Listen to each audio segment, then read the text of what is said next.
my voice matters.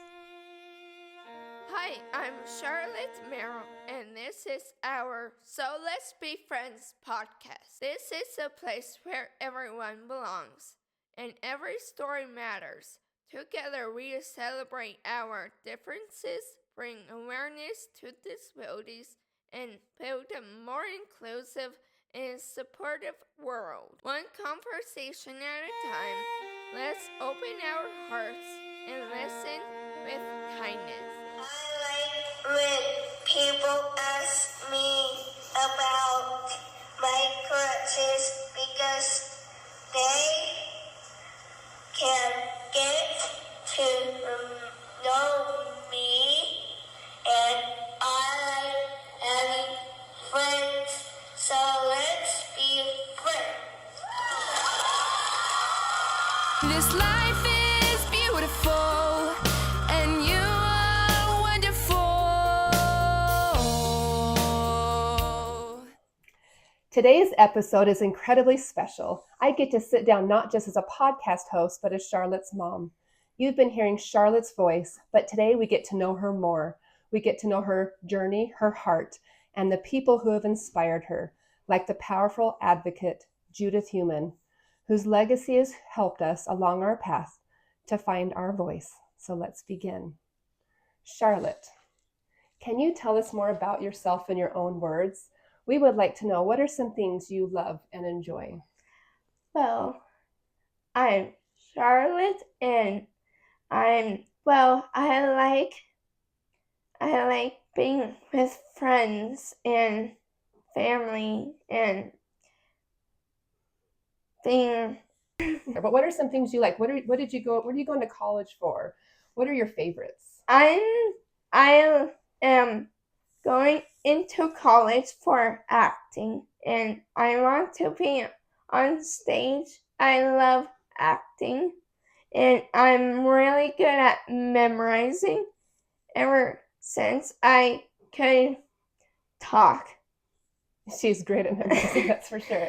Ever since she could talk, because she started taking speech therapy, and so she would memorize things to help her get through the world. And so putting sign language and words together, she became a great memorizer. She can give 20-minute speeches memorized. And she has been in lots of plays already. She's been in high school plays and community plays, and she even was able to do some college plays. So Yes. it's her favorite to be, and she likes to make a difference. And I also got to help backstage, but I prefer acting. She likes being in front of stage, not just backstage, she said. Yes. So we like that about her. Okay. Yes. But she also likes basketball and swimming. Yes. And puzzles. She finished her very first puzzle this week for the first time. Wizard of Oz. Yep. She had friends helping her. She can't quite do a puzzle by herself, but being with friends and putting a puzzle together is a favorite. So Yes. good job. Thanks. Okay, so what's something you wish people understood better about you? Wait. Charlotte, what is something you wish people understood better about you?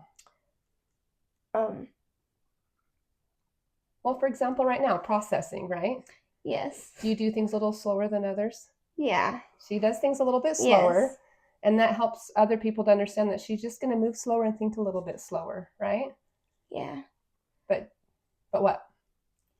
Do you get to the same place they do? Yes. She does. She wants to go to the same place. Like she went to Young Single Adults last night and had a good time, right?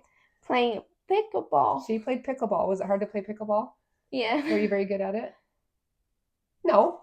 No. Probably chased a lot of balls, or people chase them for you because it's hard, right? But that's okay. But I am doing it a lot better. Why are you doing it a lot better? Because practice. Just practicing, just like everyone else. So practice makes perfect. Yeah, but we're not aiming for perfect. But yes, no. That is a true phrase, but it's not my favorite phrase. But we do, even if you have a disability, the more you practice at something. Let's just say practice makes amazing. Practice makes you amazing. That's even better. Makes you amazing. Okay, well, when you think about your story, what moments have shaped you the most? What moments?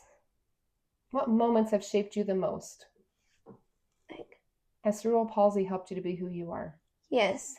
cerebral palsy has made me who I am. Like,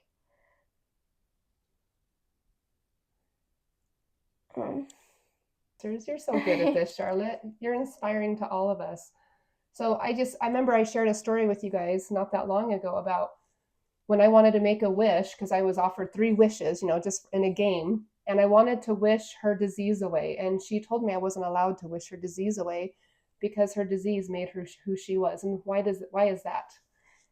Because it's made me who I am, and I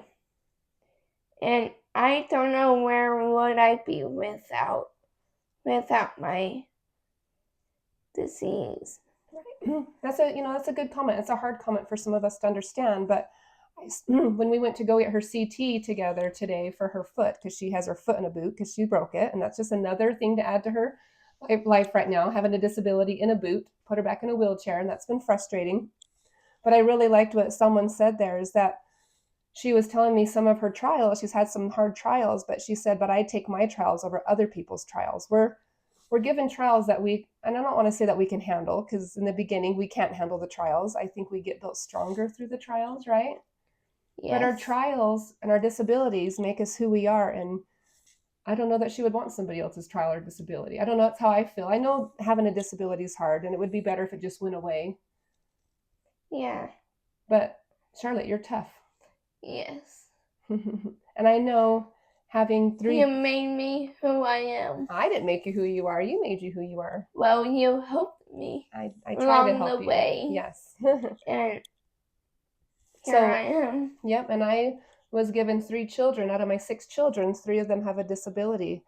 And I know when I first got married to my husband, to your dad, I wasn't the most patient person. And I know having 3 children with a disability has taught me lots of patience. And that is a skill that I've learned and acquired because of a trial, because of disabilities, right? So we become stronger and become better through our trials. Charlotte, what helps you to stay hopeful when things feel hard? What I will do to stay hopeful when things get hard? Well,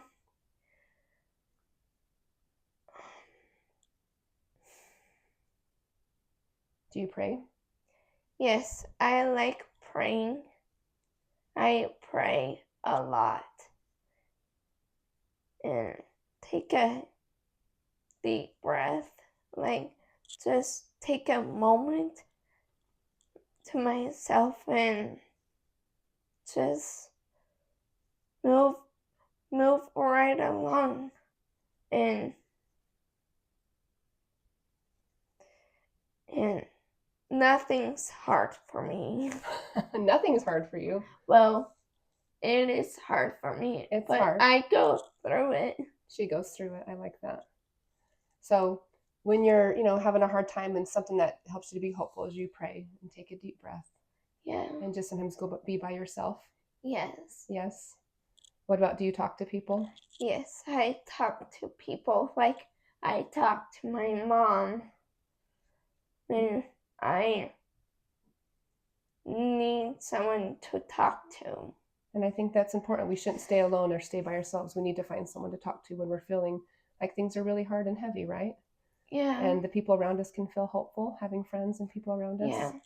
Good. Like, a lot of people can help us, lift us up, and if we fall or if we do anything, we just get right back up. Yep, that's actually an important thing to understand. And of course, like, you won't do it right then, but later in life you will. Yeah, sometimes it's hard to get back up right in the moment, right? Yeah. Sometimes you just need to stay there for a minute and feel it, and then pray for that hope and get back up again. Yeah. Good. Has your faith helped you on your journey? And if so, how? Well, my faith has helped me. Well, you've done some public speaking on this. Don't you have a favorite quote? My favorite quote is, faith and fear cannot coexist at the same time. So I chose faith. Yeah, she chose faith, and I think that's huge. Do you like to live in fear? No. If you lived in fear, what would happen? Would you have ever tried to walk with crutches? No. Because you'd have been too scared? It will kind of destroy you down. It will destroy you down. Yeah, it'll take you down if you live in fear, right? Yeah, you can't see faith. You can't see faith, right? No. Did you know you were ever able to get up and walk with your crutches even? No. No? But what did you have to do? I practiced. She was 12 years old, didn't know if she was ever going to be able to walk, but she told me one day that I want to have faith, I want to do this, and we got her some forearm crutches, and she practiced. And it didn't happen right away. It took her a long time. No. We even had friends come over with her. I don't know if you remember this, but we'd have friends stand 10 feet apart because it was more fun with friends, and you would walk in between them back and forth, and it started 5 feet, 10 feet, and we would practice this. Yeah. I was fun, but not as fun as her friends, right? You're still fun. Oh, thank you. I try to be. Okay. All right, Charlotte. What does the message, love one another, mean to you in your life? Love one another means no one gets left behind, or forgotten. There's 3 movies that I like the message in from it, from Trolls and from Lion King and Lilo and Stitch. No one gets left behind or forgotten. Everyone should be included, and it's important to love yourself. If you can't love yourself,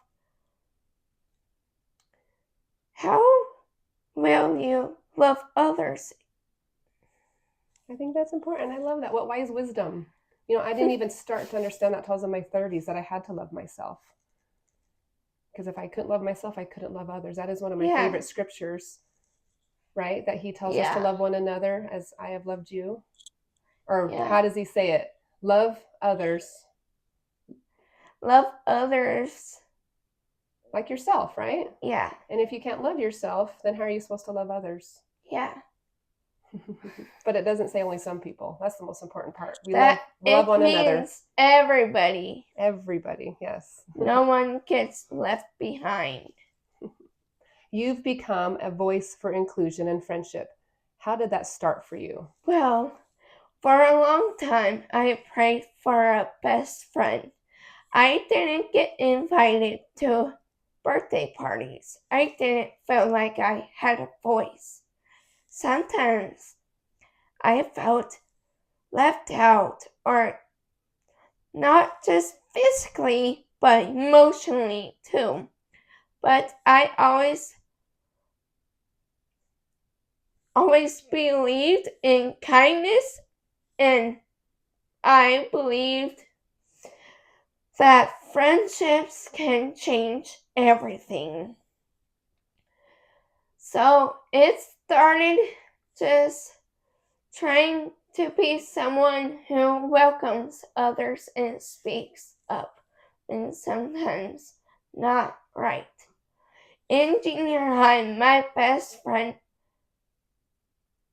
that I prayed for moved in next door, and my family began Special Olympics Unified Team. I didn't know at that time, but that was just beginning of becoming an activist. An advocate. That's a tough word, right? I know that's a word. Yeah. She's been practicing to say that word for today. It's a hard word, advocate. Yeah. Advocate. And then I learned about Judith Heumann with my mom, and I felt something light inside of me. she said something I hold in my heart. The fight for justice. It's hard. This is emotional, but this quote is important. Are you okay? Yeah. Can you say that quote again, the fight? Yeah. You want me to say it? She's getting pretty emotional. This is hard. The fight for justice. I'm sorry, I'm going to say it again because I'm getting emotional too. The fight for justice and inclusion is never finished, but each voice makes it stronger. What did that help you to realize when you heard Judith Heumann say that?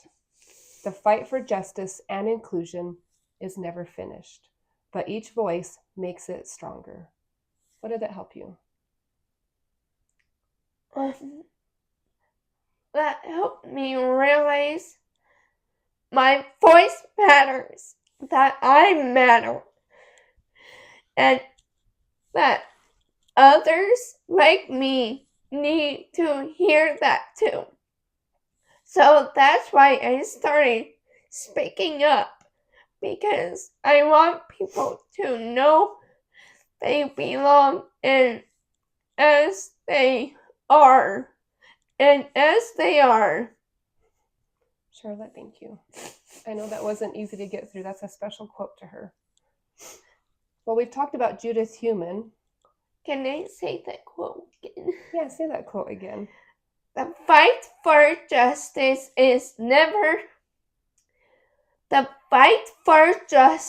and inclusion is never finished, but each voice that makes it stronger. Thank you, Charlotte. You're welcome. Each voice, that means not just us. That doesn't mean just Charlotte. That means each voice. That means everyone. I hope other people get encouraged to advocate and stand up for themselves and to say what they need and not just stay quiet in a basement and hide. We need to be coming out and being proud of ourselves, being proud of who we are, right, Charlotte? Yes. Good. Well, we've talked a little bit about Judith Heumann, introducing her. She has an excellent book out there called Being Human. That's how we discovered her. I think it was Charlotte's speech therapist, who's an amazing woman. We just love her. She just retired. Yeah. But she introduced us to Judith Heumann. She was looking through things and anyway sent us a book called Being Human. It's a play on her own name. Human. Yep, Heumann. I think I spelled that right. But yeah, Being Human's an excellent book, and it teaches. And so we read that together as a family, actually, not just me, not just Charlotte, but as a family. And that really taught us a lot. So what do you admire about Judith Heumann? There's so much I admire about her. She was strong, she was bold, and never stopped speaking up. What inspires me the most is that she didn't just advocate for herself. She made space, didn't she? She made space for others, right? For others to be seen and heard. Yeah, it gave you a moment to realize. Yeah. Because it was scary, right? It was scary to be speaking up for ourselves, to sit in IEP meetings and say that's not okay when they just wanted to put you on a beanbag in a classroom by yourself, right? Yeah. With a teacher and an aide. That wasn't okay. No. So what's the other quote that you really like? Do you want me to read the quote? We wrote it there so we say it correctly because quotes are important. She once said, disability becomes a tragedy when... Wait, say that again. You forgot the word only, because this is really important. That's why we wrote this quote down. Go ahead, read it again. She once said, disabilities only becomes a tragedy when society fails to provide the things we need to lead our lives. Okay, I'm going to say that one more time because it's hard to understand the very first time you hear it, okay? Yeah. Disability only becomes a tragedy. That means disability is not a tragedy. We weren't born in tragedy, okay? Right? Everybody's treasured, everybody's loved, but disability only becomes a tragedy when society fails to provide the things we need to live our lives. So, and that kind of goes for everybody in this world. We realized we needed roads. So people created roads, right? To travel the United States and to get around. When we need something to lead our lives, we need stores. Like transportation. Transportation, we need these things. As regular human beings, railings. Yeah, just regular things. But disability becomes a tragedy, just like for anybody. When society fails to provide those things, we need to lead our lives, right? Yeah. So what happened, Charlotte? How do you feel now about that? That changed the way I saw myself. I am not a burden. That was huge to understand, right? She didn't see the disability as something broken. She saw injustice and wanted to fix it. That's my favorite, Charlotte. I loved how you said that one too. I also love how she said, the fight for justice and inclusion is never finished, but each voice makes it stronger. Her legacy gives me strength to keep going even when it's hard. That's right, Charlotte. And something that came to my mind while you're talking about all that, because I don't think a lot of people know who Judith Heumann is. Hopefully people will look her up and start to understand. She was the leader for civil rights for special needs, for those with handicap. And in 1990, she actually created the IDEA for schools, where children, big kids, started having to get to be allowed in the classrooms. They weren't to be separated off into separate buildings anymore. They were supposed to be allowed in the classrooms and allowed in education like everybody else.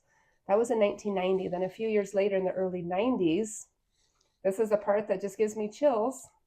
Like the ADA, the American Disability Act, came about, right? That was the early 90s. And what happened? Do you want to share that story? It's all over the news. You can look. In the 1990s. What did Judith Heumann do? Like at the state capitol in Washington, D.C., right? The big capital. Washington, D.C. Not state, but the... Yeah. Washington, D.C. She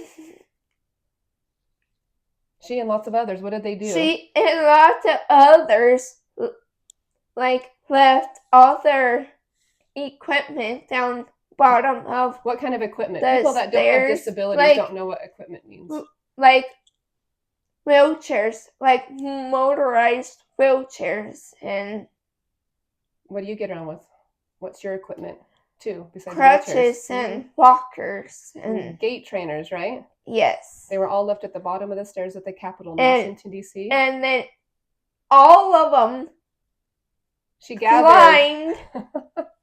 climbed on top of the stairs. They climbed and dragged themselves up the stairs to get into the building. They climbed and dragged up the steep stairs. Into the White House. To the White House or the Capitol. Either one. It makes a pretty big point, doesn't it? Yes. And so what happened after that? What did they prove? And they actually stayed there for a while and they couldn't leave because they couldn't get back down the stairs. So what happened? What was formed? What did they have to start doing after that act and that law? What went into place? What did they Ramps and railings. Ramps and railings. Oh my gosh, life-changing. Disability only becomes a tragedy when society fails to provide the things we need to lead our lives. So now they're at the top of the stairs. They couldn't get back down. No. It was pretty much impossible. So they had to figure out how to help these people lead their lives so disability wasn't a tragedy. So from there on out, ADA became a thing. Disabilities is not a tragedy. No. We just got to figure it out, just like everyone else. When they need a road, build a road. If you need a ramp, put a ramp in. If you need a handicap bar in the bathroom stall so you don't fall into the toilet, put a thing in there. Okay. Right? And then Charlotte. Okay. There's another story. Do you want to talk about the junior high? What happened when you got to the junior high? What happened when I got to the junior high? And this was in 2000. So this is, a decade or so later. Almost 20 years later. 20 years later. Okay, what happened? From ADA. The school said... When I was in junior high, does like The school- PE and everything that I need to do, like in junior high. Well, the and school asked me specifically, they said, can your daughter go to the bathroom by herself? And can she get dressed by herself? And I said, absolutely. We've worked really hard on this with physical therapy, occupational therapy. We worked hard by the time she could get to the junior high so she could change her clothes in PE and be able to go to the bathroom by herself. Yes. And then what happened? And then when I got there, no railing. No railing, but she didn't think to advocate for herself. She didn't know any better. So then she just wasn't getting dressed. She wasn't able to go to the bathroom. She had to have help. And then the school called me and said, well, I thought she could do this by herself.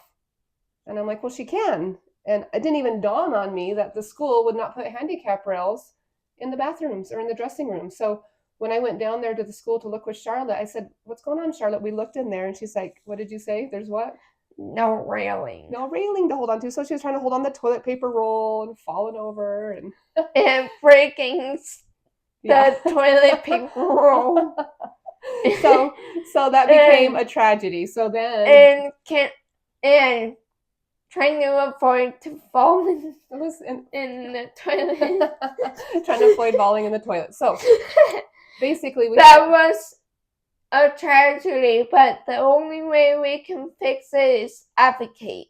Thank you. So what did you do? We advocated. Well, what did you do?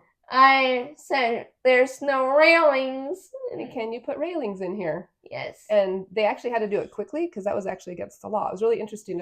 And that kind of happened through all the schools, in the elementary schools too. So we've learned our lesson. And Charlotte, since then, she's just really learned to advocate because she'd rather not fall. So I just thought that was really interesting. I'd rather do things that helps me and helps others like me, like you guys. Yeah, like people that are listening, exactly. Yeah. So not Charlotte, just me. It helps others. When you lead the way, Yes. It helps others, even if it's embarrassing and scary, right? Yes. Okay. Well, how has Judith's fight for disability rights inspired our family, you, to speak up or push forward? How's it helped you? Before you knew about Judith Heumann, what happened? Before we learned about her and studied her as a family, what happened? Want me to share a little bit? Yeah. Okay. Yes, please. So before we knew about Judith Heumann, we were just trying to get through each day. And I would be taking plates of cookies and begging the schools and society for inclusion. I remember trying to get my kids in dance, and it was really hard to find a dance class. And I would bring cookies, and just somebody would accept my daughter. And I remember finding a place in a nearby city, and I was so grateful that they just let my daughter be on stage. And they actually dressed in black and would stand behind her and hold her. And they just found ways to adapt to help my daughter. If they didn't want her to be in the gate trainer dancing on stage, they found ways to dress in stage colors in the background and help her be a part. So I'm just grateful for those who are willing to do it. But yeah, really, I would show up at the offices of the schools with plates of cookies and just kind of beg for my children. That's how it started, right? And we were just doing our best.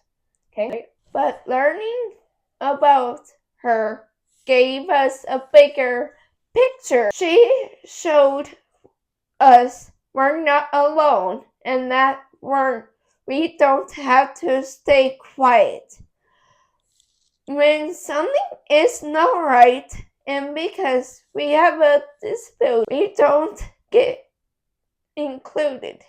So we don't stay quiet when that happens, right? No. We do something about it, right? It gives us permission, right? So Judith, she doesn't ask permission anymore for about her disability. She doesn't ask permission. She just decided to take up space, right? And say something about it. And I thought that was huge. She took up space and made the world listen. What did that do, Charlotte? Showed my family that we could do the same. We didn't need to take a plate of cookies and beg people to have you belong, did we? No. Mm-mm. No. What could we ask for? We could ask for ramps, speak up in classrooms, push for access and understanding. And most of all, we could tell our story. And that change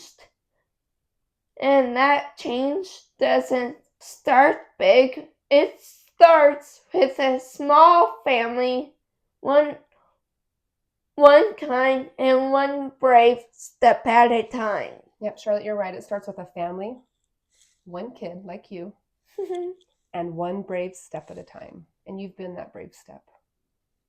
Just even doing the podcast is really brave. I know it's been scary and hard for you, but you have felt really passionate about it the last 3 years wanting to do this. So we're taking that brave step. And we're hoping others will take that brave step with us, right? Yeah. Even if it's scary and emotional. So if you could talk to Judith today, what would you thank her for? What would you thank her for? I actually got to meet Judith on Zoom during a leadership training. That was amazing. I still remember her voice and the way she made everyone feel seen. She didn't talk down to us. She spoke to us like we were powerful and had something to say that meant everything to me. If I could talk to her again, I would thank her for helping me to believe that my voice mattered. I would thank her for sharing us how to lead even when things are hard, and for reminding us all that inclusion isn't a favor, it's a right. Say that part again. I think that's really important. For Inclusion isn't a favor, it's a right. You want to say that again? Inclusion isn't a favor, it's a right. Because of Judith, I didn't feel alone. She helped my family. We feel part of something bigger, don't we? Do you believe that you can speak up? I feel part of something bigger. She helped my family. Believed we could speak up and be strong and that we belong here. I would tell her thank you for being We're telling her thank you for being brave, right? For being brave and teaching me to be brave too. And I'm glad you're brave, Charlotte. Thank you. You helped me be brave. You know that, right? Okay. You helped me to be wise. Wise? Well, that's too. quite a kind word for you to say to me. Thank you. Yeah. Give you knowledge the best I can, and then you use that to do something with, and that makes you wise. That gives you wisdom. Yeah. That's important. What made you want to start this podcast, Charlotte? What made me to start this podcast? Well, for one, to help others, like coming out of their box. Wait, is there supposed to be a box? No. We talked about that. Yes. There should be no boxes, right? No boxes. Yes. Like so everyone included. Yep. So get out of your box and then kick it away, because there should be no boxes. It's not just thinking outside the box. It's climb out of the box and kick it away. Yes. Like no boxes. Like what were we gonna say? It's okay. Okay, but you did this podcast to just inform others, to help others, to bring awareness, right? Yes. And hopefully we're going to learn about how more to advocate in IEPs and hear a lot more from others. We have our speech therapist that wants to speak, actually our retired one and our new one who want to share and be interviewed on this. A lot of people are waiting. We have a waiting list. So many people are excited. Yep.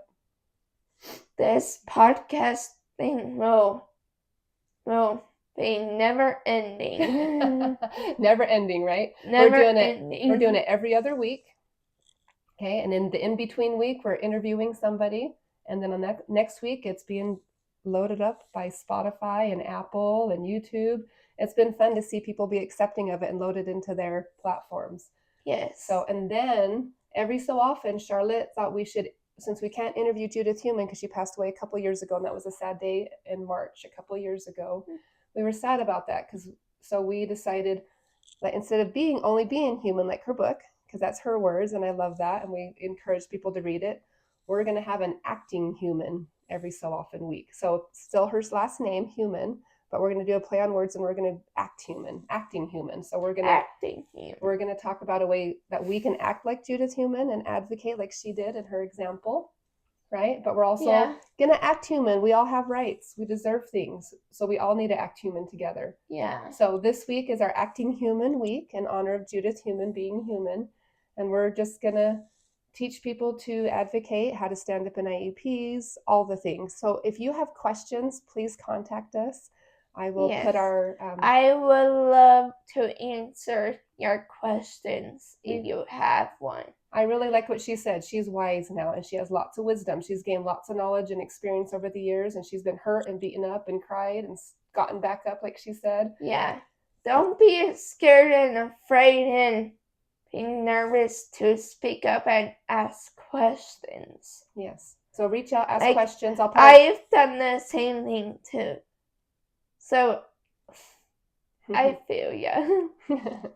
So we'll put some information in the memos below as we're still learning all of this. So that way you can contact us. We're on Facebook as well. Anyway, so let's go ahead and move on to a couple more things and close up. Okay, because we got to go do horse therapy. We have people that come over and do horse therapy with us if you're close by and ever want to join us. So what do you hope people feel when they listen to So Let's Be Friends? What do you want people to feel out there?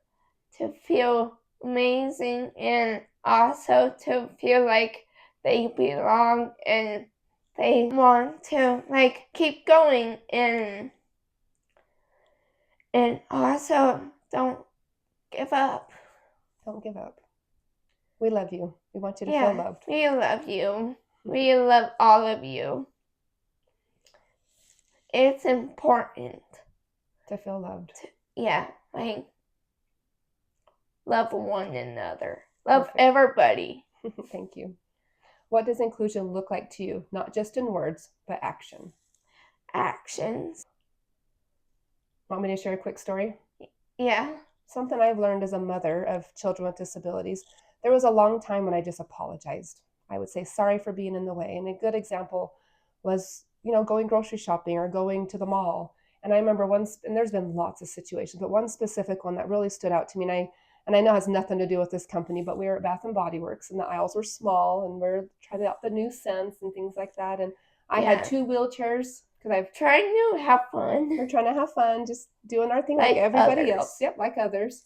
And I had 2 wheelchairs and a gait trainer because we were trying to teach Charlotte to walk. So she was in the big gait trainer, and they're clunky and they're big, but they're helping us. Wow, my other 2, we're in wheelchairs. Younger than me. Hadn't learned how to get upright yet. We were still working on it, right? So we were taking up a whole aisle. And I had somebody, a guy from Bath and Body Works, so kind of goes on him. I don't know his name, and I'm sorry for him, and hopefully he learned. But nothing against Bath and Body Works, please. It just was where we had our experience. Yes, they were wonderful. Please. So nothing against them. Yes, we like them. Okay, so we were in the aisle, and the guy that worked there came and asked us to leave because we were blocking the aisle. We were making it hard for other people to come look at the things. And we were a family. We were actually loading up the basket. We were trying all the scents because we like to get them for our teachers and tell them thank you and, hope that they like us, right? Trying to do all the things. And they asked us to leave. And right away, I said I was sorry. I was sorry for being in the way. And I started to realize after a while that my kids were more important than that. I didn't need to say I was sorry for their existence. I didn't need to do that anymore. Yeah, I didn't need to say no more sorry that you're in the way. Yeah. Like what Judith said. She said she didn't ask for permission more. She just took up space. So I realized that day. That's why that moment, because it happened lots of times, not just there. But that moment stands out to me as I wasn't going to apologize for being in the way anymore. I wasn't going to apologize for my children's existence. I quit saying sorry. And I changed it because you can say a similar thing because it is hard when we bump into people and, people's toes get ran over by a wheel, or we're not trying to do that thing. We're just trying to be out there. So instead I learned to say, thank you for being patient. And that really helps soften people to understand, this is hard. It'd be easier to stay at home. It'd be easier to stay on the couch. It'd be easier to stay in the basement and just stay away from the world and not get out there. And yet it will be harder, like for health-wise. It would be harder for everything. health-wise and depression, So- being by yourself. So it will be harder in both ways. Harder in both ways. So we decided to be out there in the world. And so instead of saying, I'm sorry for our existence, I just tell people, thank you for being patient, and we keep moving. And it's helped people, I think, to be a little bit kinder and more patient with us when we thank them for being patient. Yes. So that has been huge. So what does inclusion look like to you? Not just in words? But inclusion. That to me, that was being in action. And I think that's important. Thanking people for their patience. And just keep being in space. Keep taking that space up and moving along. So what would you say to someone who doesn't feel seen or included? Like last night, like I went to young single adults for game night activity and playing pickleball. And I love playing pickleball. And we took turns playing against a team. Mm-hmm. We took turns. And so that was an act of inclusion. They Yes. included you. It wasn't Like- just talking about it. They actually involved you, and it was an action. And I think that's Like- good. They, like, no one, like, sometimes you don't realize you're doing the right thing until, It just becomes natural. yeah, it becomes natural. Like, It was fun. They came home and everyone had so much fun, right? yeah. So then they came home from the activity, and a bunch of young single adults came over too, and we ate barbecue sandwiches and French fries and all that at 9 Sloppy o'clock. Joes. Sloppy Joes, yes, at 9 o'clock at our home. And it was so fun because that's an action. All the Yes. friends followed her home, gave her a ride home, and then they all hung out to eat. And so that is inclusion We in had action. so much places to hang out afterwards. And But, we were lucky they chose our house this time. yeah.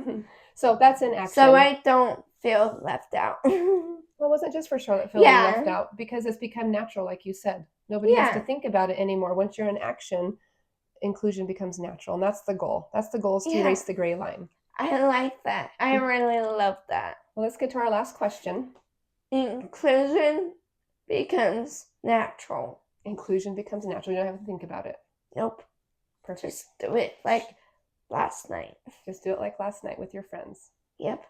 So, someone that doesn't feel a part of things like that, like last night, what would you say to someone who doesn't feel seen or included? Well, Come hang out with Charlotte. She'll make sure you're seen or Yes. included. Reach out Okay. to us. yeah, don't be afraid. Like, I would help you to feel included, and I will not let you feel left out. But She's right. But if you can't get a hold of Charlotte, which you can, just reach out to her. yes, And she would love to get on a Zoom and make a friend. This is important to her. She loves to have friends all over the world. I like making new friends. That's what keeps us strong and included together. Yes. So thank you. Charlotte, you teach me something every day about strength. Do you know that? About love and about what really matters. Thank you for sharing your voice with the world. I know Judith Heumann would be very proud of you. I know God is proud of you, and so am I. Let's keep growing, let's keep going, and let's keep being friends. So let's be friends.